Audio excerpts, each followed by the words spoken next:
Well, they've all become stars, superstars actually. But we want to thank you very much. We've had a tremendous time and I think a great success. And we just concluded a very successful NATO Summit here in Turkey. And I want to thank President Erdogan, who's really a great man. He's a great leader.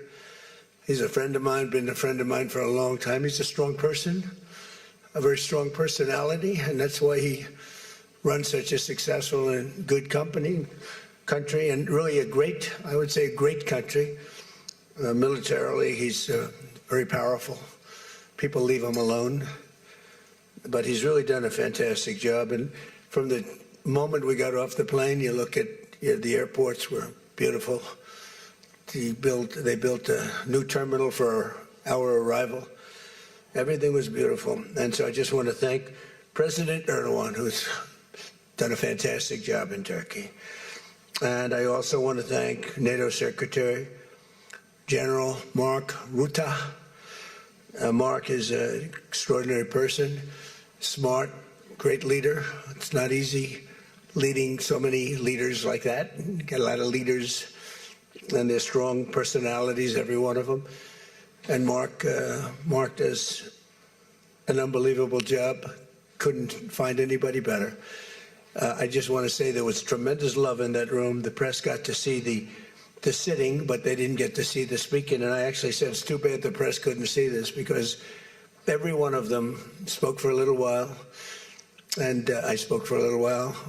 And it's a lot of speeches. We kept it short, but it's too bad the press couldn't have seen what we were doing in that room, because it was very smart people, and they have a lot of good in their heart, not evil, good.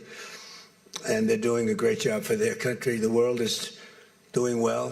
We have, as you know, the oil is down. We'll see whether or not we keep it down. We should keep it down. We're doing things that should have been done 47 years ago with Iran.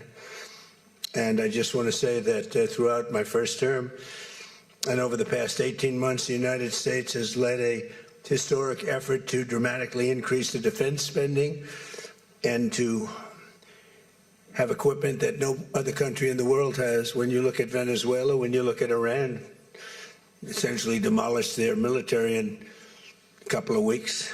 They had a good military, they had a good Navy, they had 159 ships, everyone's at the bottom of the sea. They had hundreds of airplanes, they're all gone. They're all lying burned up on the runways. They were totally decimated, their radar's gone. Everything's gone, their leaders are gone, frankly. And their combat capability is pretty low. They have a small percentage of missiles left. They have some of the launchers, missile launchers left, call them launching pads, but most of that's been destroyed too. So we have the strongest military in the world by far, not even close, everybody admits it. Last year's summit in the Netherlands was great also, and we achieved an unprecedented agreement to increase the annual defense spending, and it's the benchmark, raising it from 2% to 5% of GDP, which everybody said was impossible. And now they're all thanking me, and most of the countries have agreed to it. We have a couple of that didn't, but I have a feeling they're going to, and pretty quickly. In fact, today they were very positive. One of them in particular was, I didn't think, a good team player. Today was a great team player. As all of the leaders understand very well, the United States remains by far the largest contributor to NATO, monetarily and maybe otherwise, and the strongest military anywhere in the world. And they respect us as a country. Again, they didn't respect us 2 years ago. They laughed at us. NATO laughed at us. Everybody laughed at us. They don't laugh anymore. There's no more laughing.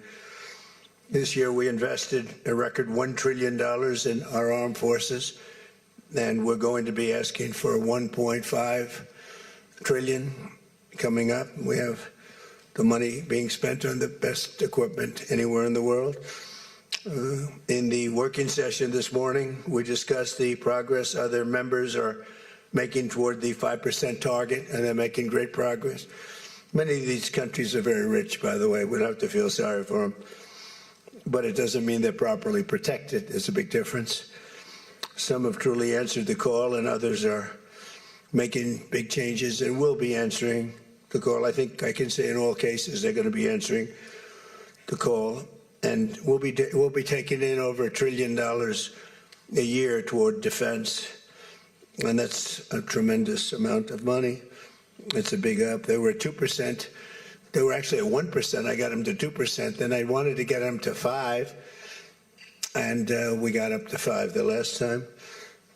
And they're, you know, just again, if you could have seen the respect and the love in the room, and it's love really for the country, for our country. I don't want to say me, because you'll say, oh, he's so conceited. He's such a conceited person. But they do. I mean, you know, they like the job I'm doing. They said, sir, we love you. These are grown people saying that. Isn't that nice? Maybe, I don't know, maybe they're trying to get to me. And in the way they did, because there was tremendous unity in that room. And I urge all nations to accelerate their plans to get the benchmark as quickly as possible. The benchmark is going to be that 5% number. That's the number it should have been for years.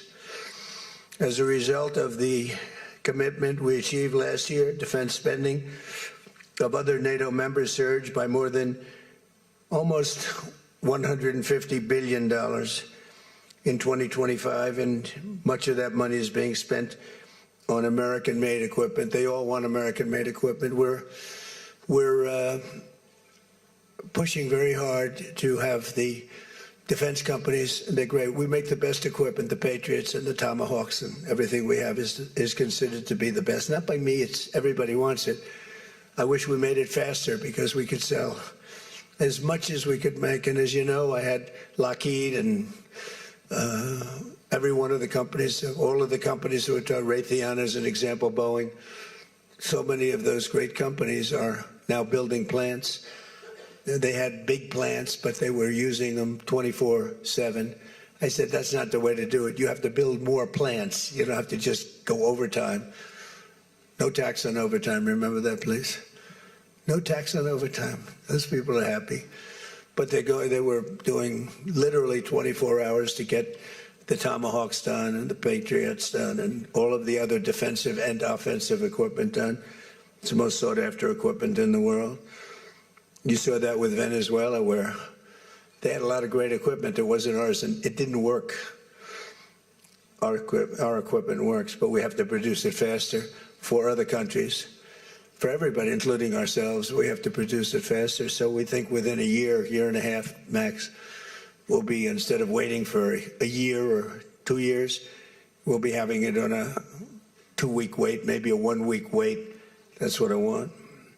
And it'll do really well. A lot of people are, just waiting. They're waiting. They want to get this defensive equipment, maybe in particular the defensive equipment, but offensive and defense. As much of that money is being spent on American-made equipment, that's the money that the European and Canada are spending, European countries mostly, and Canada. And they're spending that with the United States, largely. And it's American-made, made in the USA, as we say. Weapons, munitions, supporting thousands of American jobs. This will increase. We have the highest number of jobs. Right now, we have the most people working in the United States that we've ever had in the history of our country. We have the biggest investment ever made, $19.2 trillion. That's 6 times more than we've ever had. Think of it, 6 times. And what did that were tariffs. Without the tariffs, I think we would have done fine, like at about 2 or 3. The last administration had much less than $1 trillion invested for 4 years.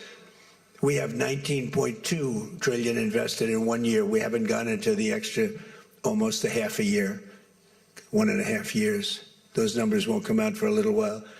So we have 19.2 trillion, not billion, not million, trillion with a T, invested in plants and equipment that's being built all over the country.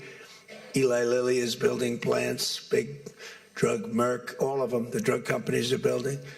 The car companies are building like crazy. In fact, As you probably saw a big announcement yesterday, Toyota is leaving Mexico, and they're going to build one of the biggest car manufacturing plants in the world in Texas. That's because of the tariffs, because we don't mind if you build in Mexico, but if you build in Mexico, you have to pay 25% tariff. If you build in Japan, or if you build in any place, now China is a much higher tariff. It's just 100% tariff, because we don't want to lose our jobs.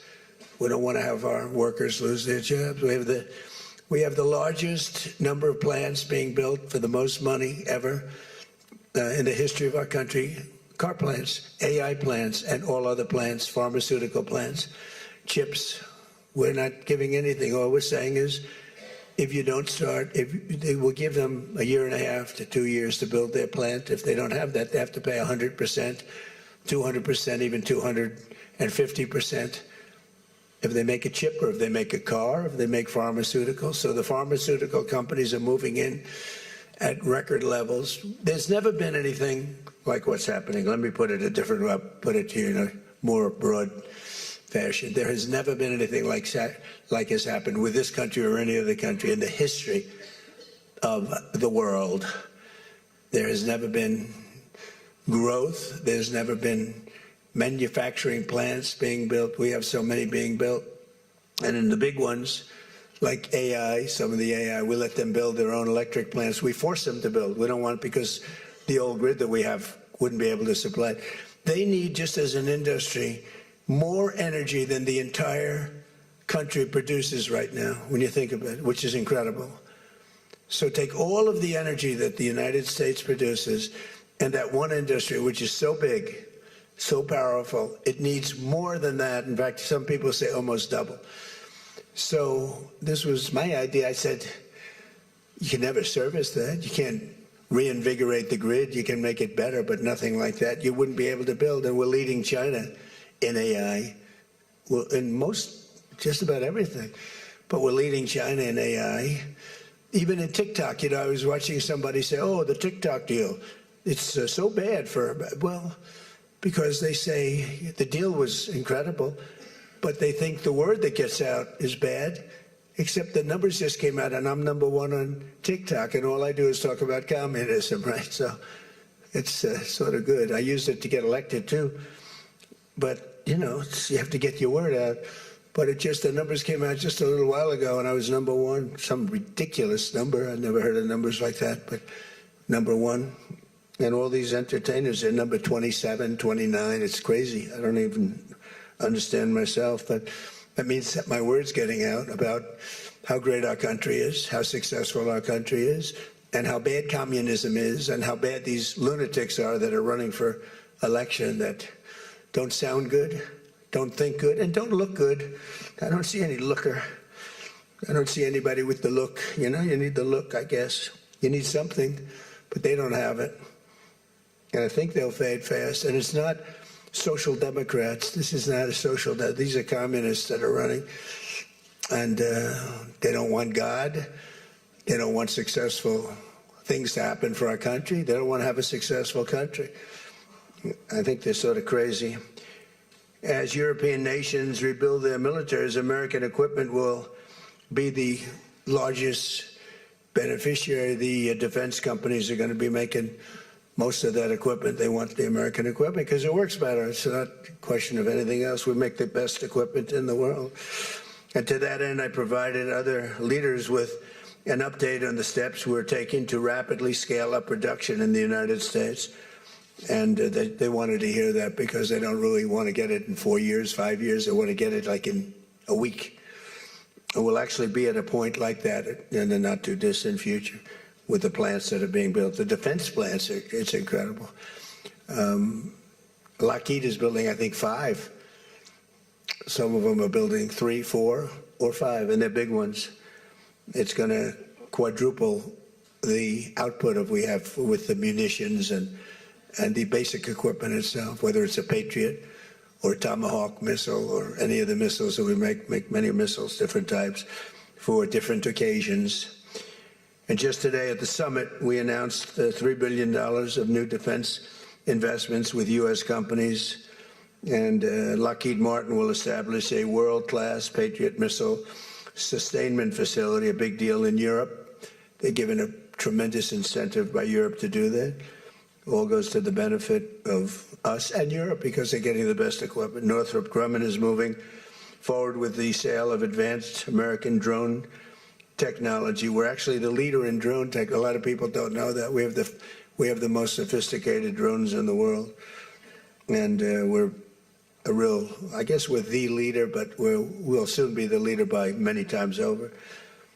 And Lockheed and Rheinmetall are announcing a partnership to build the Army tactical missile systems, which is a big deal. And Anduril is announcing a deal to build their new Barracuda missiles, which is a very highly sophisticated, fast missile, and we're doing that for Poland. Poland's doing very well, by the way, with a very, very good president, great president, I think. All of these agreements directly benefit the U.S. defense industry and base, and what it really does is it means jobs. And again, I have to just say that when Toyota announced yesterday, I wasn't that surprised, but everybody wanted to get that. That's the largest, I think it's going to be the largest plant in the world, car plant, and they're moving into the United States. And again, they're doing that to avoid paying the tariff, because if you build your product here, you pay no tariff. If you don't, you pay a 25% tariff, depending, 35% sometimes 100%, 200%, depending on what the product is. As an example, we're doing great on steel because we charge tariffs. So now all of a sudden the steel industry, which was absolutely dead a few years ago, I revived it in my first term, pretty good. And then they blew it in the Biden term. And what a shame. They just blew it right out the window. They had no idea what they were doing. And I quickly revived it at the beginning of this term, year and a half. And the steel business is through the roof. We don't even make aluminum anymore. Now we're going to have the largest aluminum plant in the world being built in Oklahoma. I love Oklahoma. 77 out of 77 counties, 3 times. And it's great. It's a great state. They're going to be building the largest aluminum plant in the entire world in Oklahoma. It's starting very soon. Over the course of the past 2 days, I had a number of excellent discussions with other leaders at the summit and held productive bilateral meetings with essentially all of them. We had dinner last night. Just about all of them were there. President Erdogan of Turkey, as well as President Zelensky, and he just came in, as you probably saw, had a little press conference, and also President al-Shara of Syria, who's doing an unbelievable job in unifying Syria. What a job he's doing. Syria was a mess with what happened with the previous government. You know that. Very dangerous place, and now it's just come together. He's done a fantastic job. People are talking about it. In every conversation, it was clear that America is back, and we're stronger and bigger and better than ever before. We have more jobs, as I said, than ever before. And we're respected again like maybe never before. We are so respected as a country. That's why I wish I told the Secretary General, Mark, I said, it's too bad the press could not see what's happening in this room. You saw the big round circle with all of the leaders of all of those countries. And I don't know, I think they should allow it. The theory is that they won't be speaking quite as freely, and it won't be quite as good, but who knows? It was amazing, actually. The unity in that room was incredible. Really a love. It was sort of pretty wild. There was a love in that room that was great. So this was a tremendously successful summit. And again, I want to thank President Erdogan, Turkey, and so many of the presidents, prime ministers. They were all here from NATO, the NATO countries. And in particular, we have to thank the Secretary General Mark Rutte for doing a fantastic job. He really put on a tremendous, his was just something, he's a unifier. He's a tremendous unifier. So I could take a few questions. We've done a few of these already today, so I don't think we should take too many. I don't think we should take, wait. So we're going to keep it a little bit short, and I know a lot of you are going home. Some are going with me. So go ahead, please. Sir, yes. Yes. No. The gentleman right here. The very tall gentleman who's very insecure. He doesn't want to ask the question. He's a handsome guy, but he's very insecure. Go ahead. Do you want to shout it out? Give him a mic. How about giving him a mic? You shout it out. Mr. President, your operation in Venezuela has been lauded as a military success, and yet the Iran war seems to be a strategic dead end for you. Why are you apparently unable to end the Iran war? So I think we're doing just the opposite. The Iran war has been a tremendous military success. And, you know, I can only answer the question by saying they're not going to have a nuclear weapon. I think it's been, I was there for one reason, that Iran cannot have a nuclear weapon. I call it, we denuclearize Iran, and that's happened. They will never have a nuclear weapon. That stuff is so far down under a mountain. It's a granite mountain that collapsed on top of it. Take months to get it out. I think it's a tremendous success, Iran. And you see the oil prices are lower than they were when I started. And people like to say that, but look, they have no military left. Their Air Force is gone. As I said, their ships are gone. 159 ships are gone. They're at the bottom of the sea. Their radar is gone. Everything's gone. So when you say not a success, it's a tremendous success. The fake news likes to say how well they're doing. They're doing terribly. They have 350% inflation. When the war started, they had like 6%, 5%. They have, they want to make a deal, but they don't know how to make a deal, and then they go around shooting ships at night. I don't like that. You know, they're dealing with very fine people. They're dealing with Steve Witkoff. They're dealing with Jared Kushner and J.D. Vance, and they're dealing with Marco and Scott. They're dealing with great people, but I don't know. I think they're a little loco. They're a little crazy. But they told us they'd like to go to the funeral of a very a person who was killed a lot of people. Khomeini killed a lot of people over the years, and there for a long time. Don't forget, what we did should have been done 47 years ago. It could have been done any time within 40. This has gone on for, they were the bully of the Middle East. So they're a much different country. Now, in one day, all of their anti-aircraft things are gone. That doesn't mean they're not going to get a plane at some point. But all of it's gone. Everything's gone. Their leaders are gone. They had leaders, they're gone. And they had another set of leaders, they're gone. Now they have another set of leaders, they may be gone. Who knows? And you know what? I may be gone too, because I'm their number one target. It's out all over the place. I'm their number one because they're scum. That's the way they act. And that's the way they've done it for 47 years. But I'm doing what's right for the country. I'm doing really what's right for the world. They have to be stopped. And they've killed thousands, hundreds of thousands of people. They killed 52,000 protesters over the last 3 months. So when you say we're not doing well, I think we're doing phenomenally well. Our military has been incredible. Plus, we had a blockade. Did we have a blockade? Did you ever see a blockade work that way? You know, for you that said we're not doing well there, we did great in Venezuela. That was a one-day war. And they're very good military. You know, it's a very military country. We took out one of the worst human beings in the world, Maduro, and he's in jail waiting for trial. But what he did to this country was incredible, including the fact, not only the drugs, but he had people pour into the country from prisons. They opened up their prisons. They allowed them to come in. We're getting them out. We're getting them all out. But we have, with the Biden open border policy, with Kamala as your border czar. Remember, she was a border czar, but she never called Border Patrol, never once, and she never went to the border. The border was a disaster. Now it's fixed. It's fixed where we have nobody, and I don't do these numbers. 0 people come in through our border, through our southern border. 0.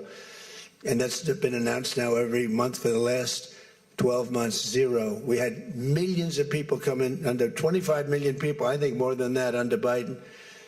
And they weren't people that you want, and for the most part, they were drug dealers. They were escaped from, think of it, all the prisons, and I'm not just talking about from South America, I'm talking about from the Congo, I'm talking about from all over the world. The prisons were emptied out.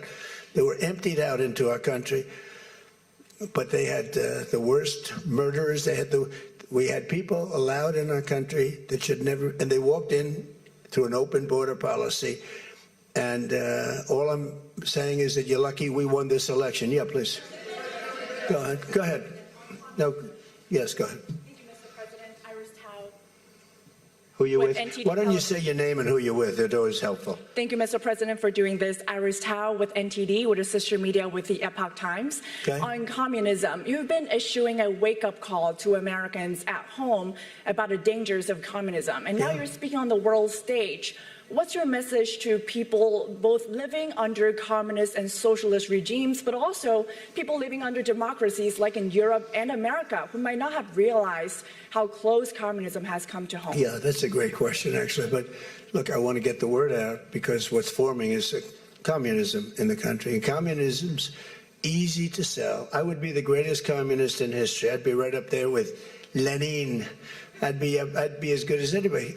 You've got free rent for the rest of your life. What they don't say is that you'll be living in squalor in 12 months. You've got the free house. Would anybody like to have a free house? We'll take it away from somebody. We'll give it to you. You'll have murders all over the place. Communism's a disaster. It's been proven to be for thousands of years under different names, but same thing. It's very important. And, you know, it's funny. One of the reasons I do so well with Hispanic people, I set a record, Republicans. I get great numbers for the election, helped me get elected in a landslide, the Hispanics, because a lot of them came from countries that were essentially communist. You know, whether you call them radical socialists or communists is not that much, but there's a little difference.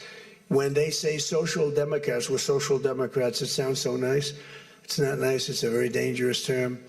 So I do talk about it, and I talk about it on TikTok, and I talk about it everywhere. I talk about it here. And you're right, it has become international, but it's never worked, and it's not going to work. What is working is the United States. I mean, think of it. We have more jobs than we've ever had. People are making more money than they've ever made. I'm talking about workers now. I'm talking about workers. They're making higher salaries than they've ever made before. It's just the best system, and it's got flaws, but everything's going to have a little flaw, but it's been amazing. And when I watch what's happening and I see these lowlifes getting, I mean, they're lowlifes. I watch them. I know good people. I know quality people. These are essentially lowlifes. And when I see what they're talking, I think they're very dangerous in many ways. And I've said it. And then I said, boy, that's a pretty big statement. Then I realized, you know, a couple of people said, I think you're probably right. I think this country, with this thing that's going around, is in more danger than it was during World War I, World War II. If you talk about September 11th, if you talk about Pearl Harbor, that was big danger. I think the concept of us going communist, because one thing that happens when you go communist, you never come back, never comes back. You die in squalor. You die a horrible death. You die in squalor, and it gets very evil and very nasty. Yeah, please go ahead. Mr. President, Tyler Pager with the New York Times. Last month you said Iranian leaders were very rational people, nice people to deal with, strong people, smart people. Today you said they were scum, sick people, and being led by sick people. What changed, and do you think they're... I got to know them. So I've said that now. about a lot. Now, when you say rational, I think they're much more rational than level 1, level 2. Level 1 is gone, level 2 is gone. This is level 3. I think they are more rational, but based on their actions over the last week or two, they're not doing a service to the people. And I think more than anything else is I got to know them. And I'm not sure I want to make a deal with them. We can play games, but I'm not sure I want to make a deal. Let's just finish the job. Yeah, please, go ahead. Go ahead. Go ahead. Go ahead. Thank you, Mr. President. Steve Sedgwick from CNBC. The oil markets are up today around about 7% for WTI and Brent as well. The world is taking you at your word, sir, that the MOU is over, that the ceasefire is over. What happens next, sir? Are we on the cusp of a full-scale return to full conflict? Well, I'll tell you what happens next. We're never going to see Iran have a nuclear weapon, because that's much more important than the numbers you're talking about. The prices of oil are dropping like a rock. Now they'll be up a little bit, and this will end very quickly. We have an oil glut right now because we got all those boats out of the strait, and it's going to drop, and I predicted everything. I've been right about everything, and I have been for a long time. That's how I got to be president 3 times. That's how I won 3 elections. I did very well in the second one, won it. It was a rigged election. But I've been right, and oil's coming down. Now, I have to make sure of one thing, that we don't have lunatics having control over nuclear weapons. So we have that now. There's no way they have a nuclear weapon. We have cameras, as an example, on the site that does beautiful B-2s at 1 o'clock in the morning 10 months ago, blew up. They blew it up. We have cameras, that's called Space Force, if they're in space. But we have cameras that can read the badge of the person going over to a site. Mohammed something. We say it's Mohammed something is there with shovels. Well, shovels won't get you there. The biggest machinery in the world probably won't get you there, if you want to know the truth. It's way, way below. But we're watching that, and if anybody goes there, they get blown up. So nobody's going to touch that. Eventually, we'll take it. But what we do have is we have that. That's gone. If we wouldn't have had that, they would have had a nuclear weapon, and they would have wiped out Israel. If I weren't president, Israel wouldn't exist. Now, we did it 2 times. When the JCPOA, the Obama deal, when that was originally conceived, everything went to Iran. 1.7 billion in cash, hundreds of billions of dollars. They thought they could buy peace with these people. You can't do that. So the big thing we have is more important than anything we can talk about is you can't let lunatics have nuclear weapons, and we've stopped that. And that should have been stopped on a couple of other occasions too with different countries, but they didn't do that. Yeah, please.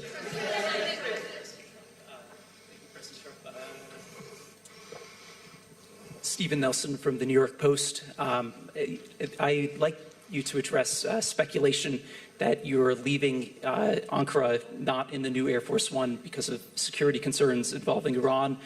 You've spoken today twice about them possibly assassinating you and possibly being successful. Did that concern have something to do with it? Well, I speak about it a lot because, you know, the life of a president is very dangerous. It's 5.2%. You know what a race car driver is? 1/10 of 1%. A bull rider, that looks pretty dangerous to me. It's 1/10 of 1%. No, it's 5.2% is you don't make it. You should have told me, you're an excellent reporter. You should have told me that years ago. Maybe I wouldn't have run. It's a very dangerous profession. No, I'm #1 on the kill list for Iran. They're lovely people. I'm #1. So I don't know. I can't tell you that, but I don't really care because I'm doing my job and I'm doing it, I hope, better than anybody's ever done it, because we have a country that's hot and really, really successful. But I mention it only because it's on the list. I mean, it came out. There was another list came out yesterday, and I'm #1 on. I like being #1 on TikTok better, but I'm #1 on the list for killing.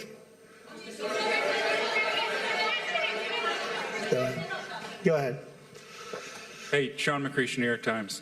But why aren't you flying the new plane home? Say what? Why aren't you flying on the new Air Force One home? It's flying to Europe, to one of the big bases, 2 or 3 of the big bases, where we can show it to the people, and we'll be going home by normal methods. But we have it going to Europe, to a couple of bases, actually 1 in particular, but it's going to go to a couple of bases, stop, so the soldiers can see it, because it's truly magnificent. Yeah, please. Go ahead. You want to go? Okay, go ahead. Mr. President, Harici Media, Tunç Akkoç, Türkiye.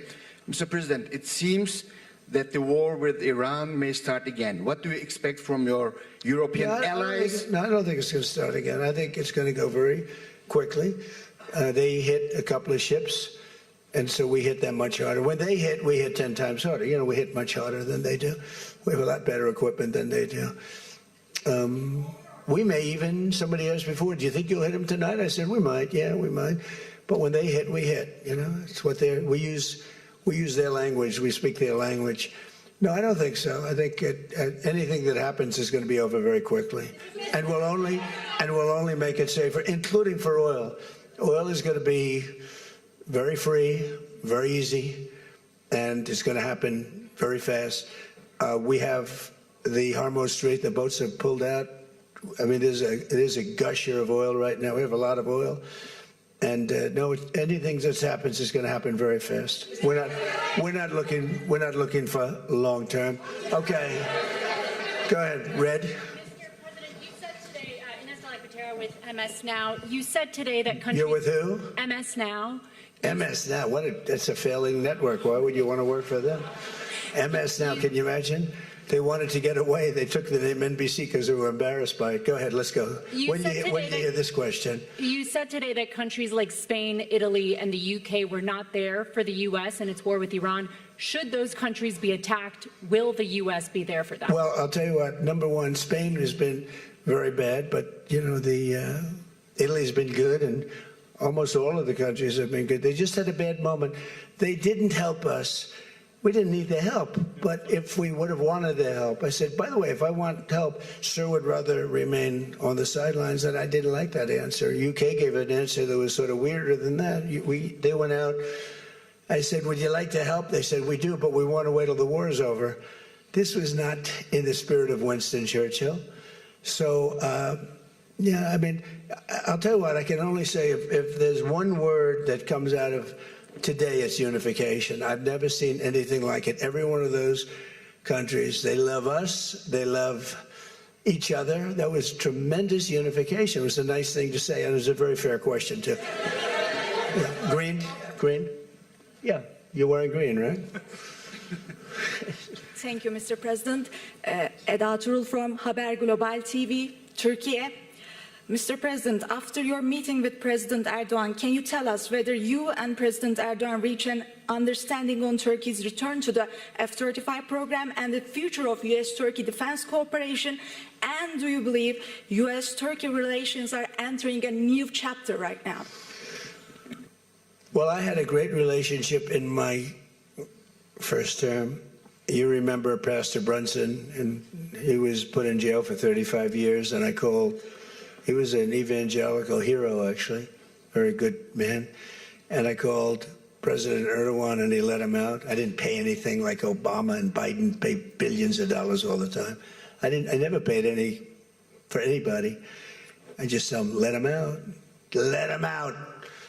But in this case, I didn't say it the second way. I said it the first way. I said, look, he's a good man. He's highly respected in the evangelical, and I'd like you to let him out. And he was in my office, in the Oval Office the following day, Pastor Brunson. I had a great relationship. When Sleepy Joe Biden got in, bad things happened with a lot of things between the border. Everything was bad. We were laughed at all over the world, and we had a very bad relationship with a lot of countries. I think Turkey was one of those countries. But that changed on November 5th when we had the election. And it's one of our best relationships. We have a great relationship. And they're talking about the F-35 airplane, and it's the best plane, and everybody wants it. And we have to make a decision who we give it to. I mean, my inclination, because he stayed out of, he's not a huge fan of Bibi, and he's not a huge fan of Israel, but he stayed out of that war. He could have gone into that war very easily, and he didn't. At my request, he stayed out of that war. He's been a very good ally. I mean, Marco could tell you we have a very strong relationship with Turkey. You know, it's a very big country. It's a very powerful militarily. It's the second most powerful country in NATO. It's a NATO country.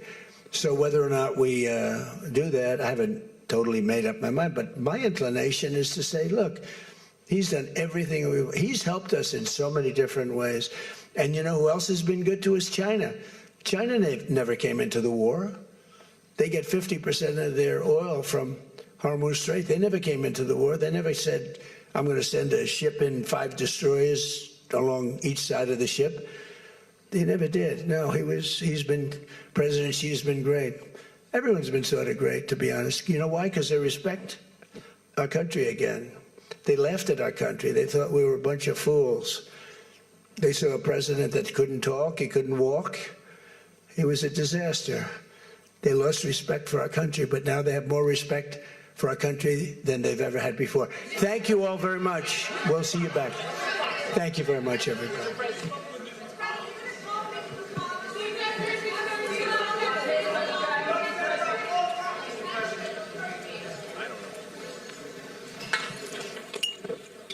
Anything new?